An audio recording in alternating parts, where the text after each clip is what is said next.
সবাই শোন, ম্যাম এই পিরিয়ডে আসবে না, নেক্সট পিরিয়ডে আসবে। ততক্ষণ ক্লাসের দায়িত্ব আমার উপর দিয়েছে। কেউ কথা বললে কিন্তু আমি সবার নাম লিখবো। প্রিয়া, তুই হাসছিস কেন? তোর নামের পাশে 3টে স্টার। দীপা, কথা বলছিস কেন?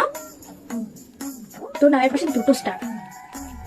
কেউ কথা বলবি না প্লিজ, পাশের ক্লাসে ম্যাম আছে, শুনতে পেলে কিন্তু সে বকা দেবে।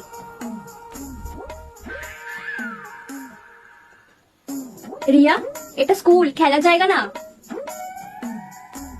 না, কোনো টয়লেট যাওয়া হবে না। ম্যাম যতক্ষণ না আসবে কোনো টয়লেট যাওয়া হবে না। ম্যাম বলে দিয়েছে যখন টয়লেটে যাওয়ার ক্লাস না, স্কুলে কি টয়লেট করতে আসিস? আমার নামে কমপ্লেন করে কোনো লাভ নেই, কারণ ম্যাম আমাকে বলে দিয়েছে। Got it? রোহিণী, তুই জানলা দিয়ে ছেলেদেরকে দেখছিস কেন? আমি কিন্তু ম্যামকে বলবো তোর নামের পাশে আরো 2টো স্টার। ম্যাম যাদেরকে কাল পানিশ করেছিল, 100 বার লিখে আনতে বলেছিল, কারা কারা লিখে আনেনি? শ্রেয়া, রিয়া, শুভ্রা।